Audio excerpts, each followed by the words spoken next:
हमारा मुआशरा पता नहीं किस रास्ते पर चल पड़ा। पहले 15 दिन शादी के ढोल ढमक्का, नाच गाना, बदमाशियां, कंजरियां तक नचाई जाती हैं, और जिस दिन बेटी की रुखसती होती है उस वक्त दूध पिलाई तक वो बेगैरती होती है कि मुसलमान मुआशरा बर्दाश्त नहीं कर सकता, लेकिन करने वाले भी मुसलमान होते हैं। लेकिन जब बेटी को गाड़ी में बिठाने लगते हैं ना, तो उसके सर के ऊपर कुरान का साया कर देते हैं। मैंने कहा ये कुरान 10 दिन तक तुम्हें पता नहीं क्या क्या पुकार के कह रहा था, उस वक्त तो तुमने इसकी सुनी कोई नहीं, कजरियां नचवाते रहे हो, और आज कुरान के साथ क्या क्या कर क्या रहे हो। मेरा ख्याल है मुश्किल बातें शुरू हो चुकी हैं, और ये इस्लाह मुआशरा की बातें बड़ी जरूरी होती हैं। दोस्तान गिरामी कदर, इस वास्ते ना ये जो गंगा है ये उल्टी बह रही है। आप मेहरबानी करें, अपने आप को संभालें, मदनी चैनल को देखा करें, आपकी इस्लाह होगी, मैं आपको गारंटी देता हूं।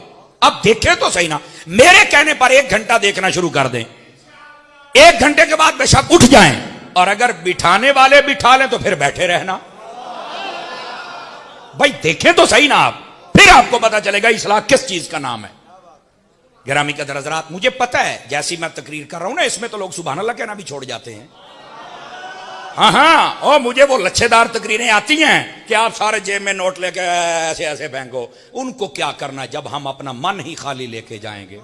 असल बात यह है, तल हकीकत सुन लो, लेकिन कम अज कम अपने मन में कुछ लेके जाओ। उल्टी गंगा बह रही है ना, अब बात छिड़ पड़ी है तो 1-2 बातें और इजाजत हो तो सुना दूंगा आपको। हमारे यहां बड़ा अजीबो गरीब होता है ना, जब शादियों पर मैरिज हॉल बुक करवाते हैं तो कुर्सी लगवाते हैं ना, तो कहते हैं कुर्सी पर्दे वाली हो जिसके ऊपर कवर होता है पंजाबी जी छाड़ कहते हैं, ऐसा ही है ना जी, वो थोड़ा सा इसलिए मैं समझा दूं ना, तो उसके ऊपर कवर होता है। अगर किसी कुर्सी के ऊपर कवर ना हो तो लड़ते हैं, ओए तेनू पैसे नहीं देने, इसके ऊपर कवर डालो। मैंने कहा भाई मेरी एक बात सुनो, मैं हजरत अत्तार का नौकर हूं, एक बात का मुझे जवाब दो।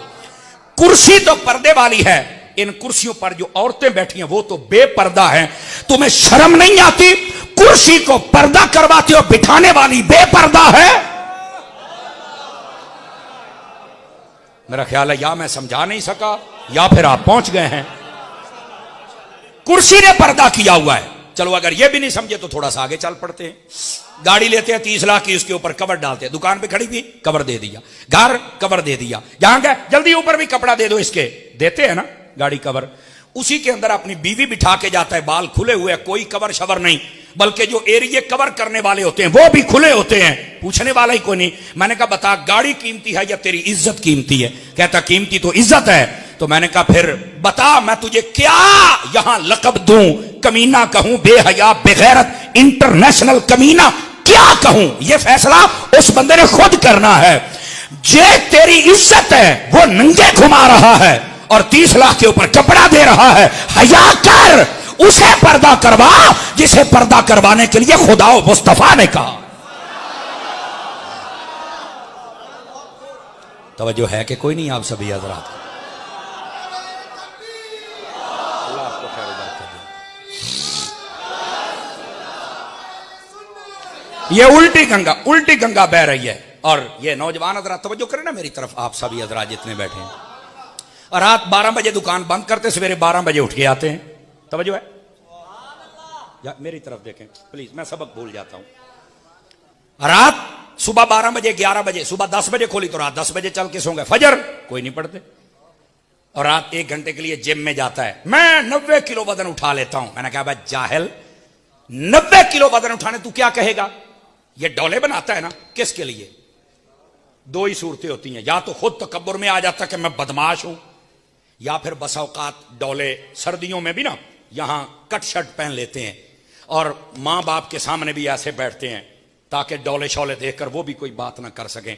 अपने मां बाप को ना डराया कर, घर वालों को ना डराया कर, इंसान बन, जानवर ना बन।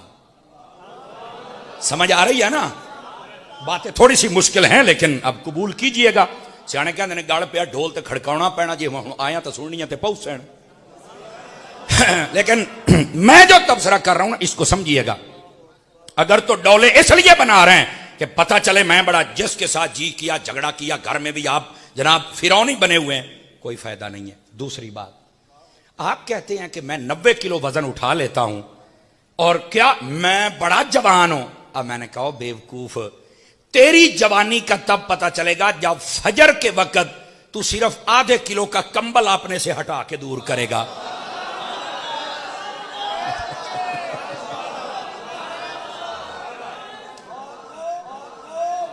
देखिए ना, कई चोपशाह बन के बह गए। इस बात पे तो हम चोपशाहों के तो वैसे ही मानने वाले नहीं हैं, हम तो उन शाहों के मानने वाले हैं जो नेजों पे चढ़ के भी बोलते रहे थे ना। अब जो कहता है कि मैं 90 किलो वजन उठाता हूं, मैंने कहा मैं कैसे तुझे जवान मानूं, मैं पहलवान, मैं ताकतवर। ताकतवर वो है शैतान मुट्ठियां भरे और सुलाए, और ये एक छटांकी का और 1.5 किलो का कंबल ना हटा सके। तू केरे पासे दा जवान है, चस्ता है, ये वजन उठा ना उठा, सुबह शैतान को उठा के पीछे मार और वुजू करके रब की नमाज पढ़, पता चले ये असल ताकतवर है।